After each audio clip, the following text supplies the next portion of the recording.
About 5 years ago, I lived downtown in a major city in the US. I've always been a night person, so I would often find myself bored. After my roommate, who was decidedly not a night person, went to sleep.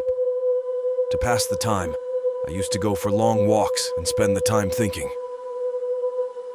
I spent 4 years like that, walking alone at night, and never once had a reason to feel afraid.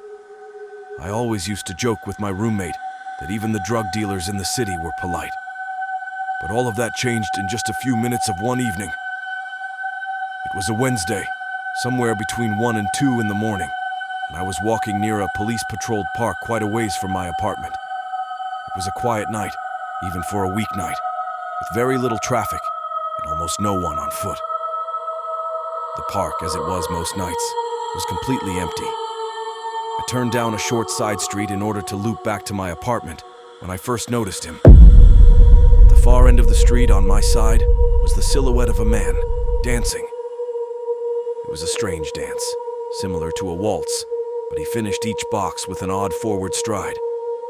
I guess you could say he was dance-walking, headed straight for me.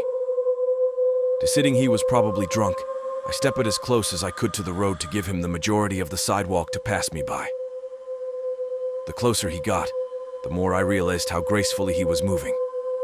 He was very tall and lanky, and wearing an old suit. He danced closer still until I could make out his face.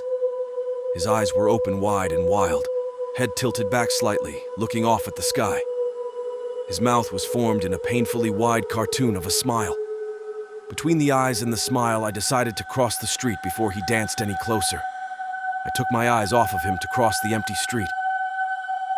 As I reached the other side, I glanced back, and then stopped dead in my tracks.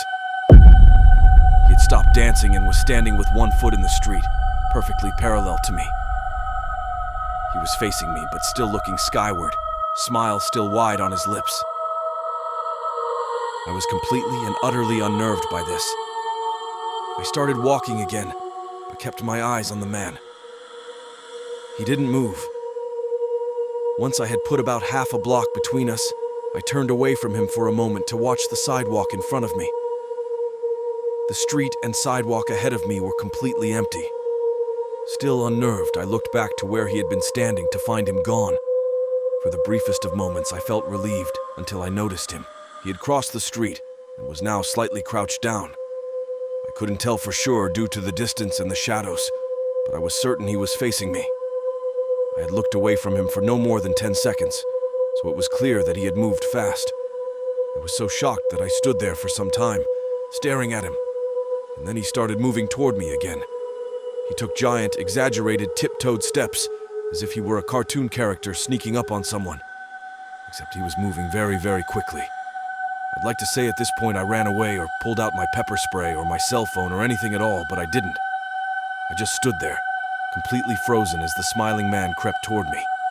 And then he stopped again, about a car length away from me, still smiling his smile, still looking to the sky.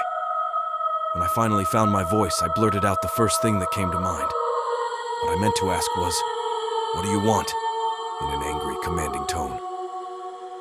What came out was a whimper. What? Regardless of whether or not humans can smell fear, they can certainly hear it. I heard it in my own voice, and that only made me more afraid. But he didn't react to it at all. He just stood there, smiling. And then, after what felt like forever, he turned around, very slowly, and started dance-walking away. Just like that, not wanting to turn my back to him again, I just watched him go, until he was far enough away to almost be out of sight. And then I realized something.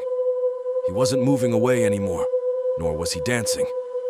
I watched in horror as the distant shape of him grew larger and larger. He was coming back my way, and this time he was running. I ran too. I ran until I was off of the side road and back onto a better lit road with sparse traffic. Looking behind me then, he was nowhere to be found. The rest of the way home, I kept glancing over my shoulder, always expecting to see his stupid smile. But he was never there. I lived in that city for 6 months after that night, and I never went out for another walk.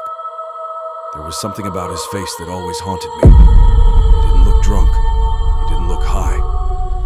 completely and utterly insane. And that's a very, very scary thing to see.